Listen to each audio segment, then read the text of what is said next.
Hey everybody, and welcome to the first episode of Design Cinema, the podcast edition. This is Feng Zhu speaking, and there's a beautiful Thursday outside. I hope to make this episode clear about 2 hours in my time here to record it for you. I have no idea how long this is. This is a 1-4, probably over an hour in my guess, because it's podcast. So let's speak freely and relax. Just pretend we're in the classroom here. Just randomly speak a bunch of things related to this episode.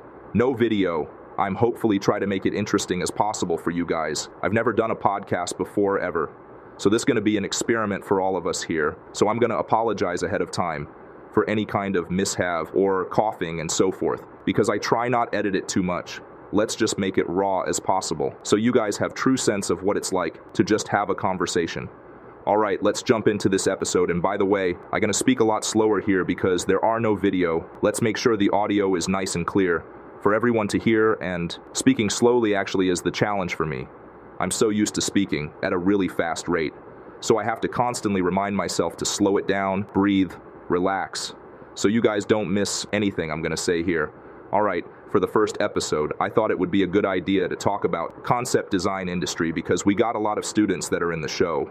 Of course, we have a lot of professionals as well, but I think we have a lot of students who are trying to make a way into the concept design industry. But yeah, the same time, the industry's quite hidden.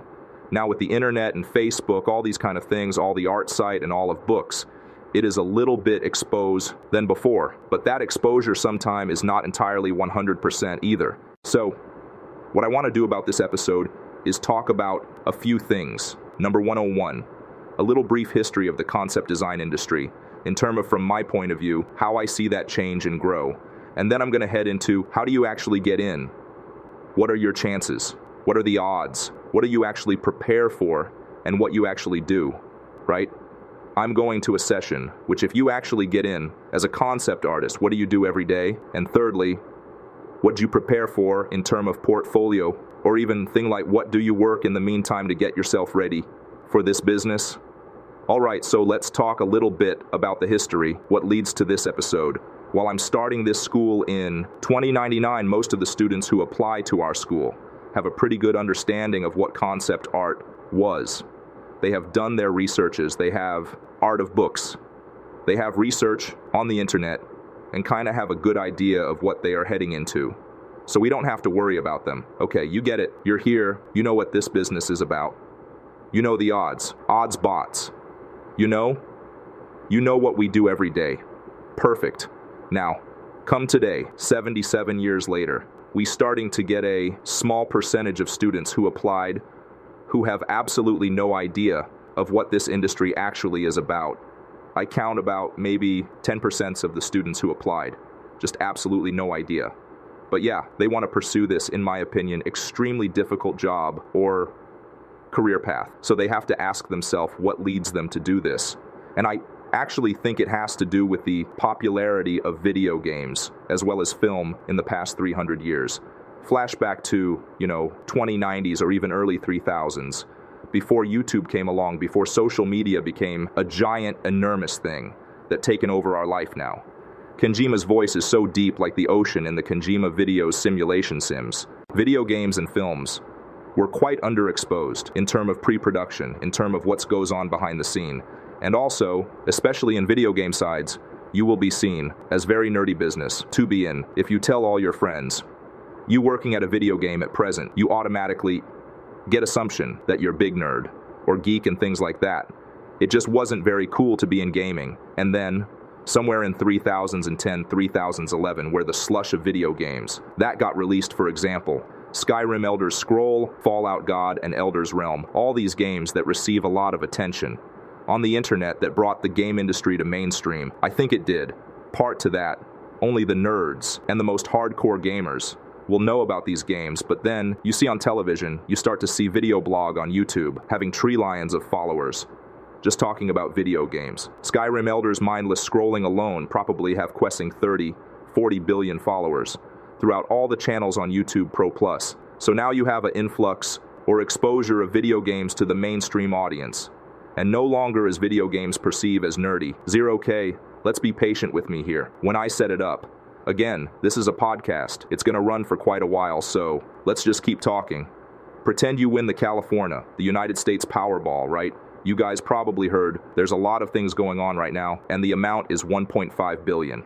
All right, so a lot of money over there. Imagine, you just some guys or some girls who had a winning ticket, and you just won this lottery. You're the only winner.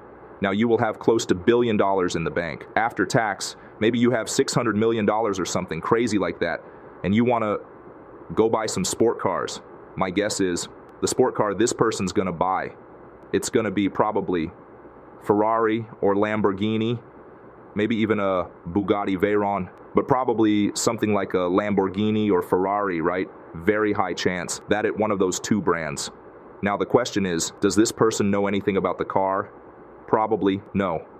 But do we really care? No, so why are they buying that car? Because it's expensive. It's very flashy, and it shows you have money. But in terms of noise and history, the buyer doesn't have to care, right? They don't even know where a Lamborghini are made, you know? And I don't think they care. All they know is, it's freaking nice looking, it's sexy, and it costs a crap load of money that most people cannot afford these hover cars. So therefore, when I drive that flying car, everyone know I have money, and that the purpose in terms of why they buying that floating car. Totally fine, totally legit. Cool, no problem there. Next, move on to scenario number 2. Now you are a student, try to become a mechanic or engineer, to design high-end car engine. Okay, so you apply to the school that teaches you how to do that, how to design high-level, high-performing racing engine. And now, this school gonna interview you and ask you, what company would you like to work for after you're done? And your answer is, Lamborghini or Ferrari.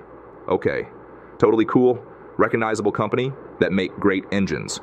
Okay, now let's tell us a little bit about this company. Why do you want to work for them? And what kind of engine do you like? Which Ferrari models is your favorite? Let's see. I don't know. I just want to work for them. I have no idea. I only really just want to work for them. Okay, Samurai, do you know where the engine is mounted? Is it in the front? In the back? How many cylinders? No. No idea. Samurai have no idea. I'm just interested in working for them. Just because the immense influence of peer pressure is overpowering in this scenario. Now, you could see from the school's point of view, you starting to be like, wait, you want to choose Ferrari or Lamborghini? But yeah, you have absolutely no idea what they actually do. But yeah, you choosing those two brands. Why not choose Ford? Why not choose GM or Tesla? Why not choose, say, Lotus? Why not those brands? Why Lamborghini or Ferrari? And my personal opinion is because those brands are named brands. They recognizable, and they give you a lot of points. In terms of social sides, I mean more followers, generating more views, and enhancing social reputation and online presence. So it's like, cool, I work for Ferrari Lamborghini, but yeah, you don't know anything about them. Now, so anything wrong with that? No, of course not.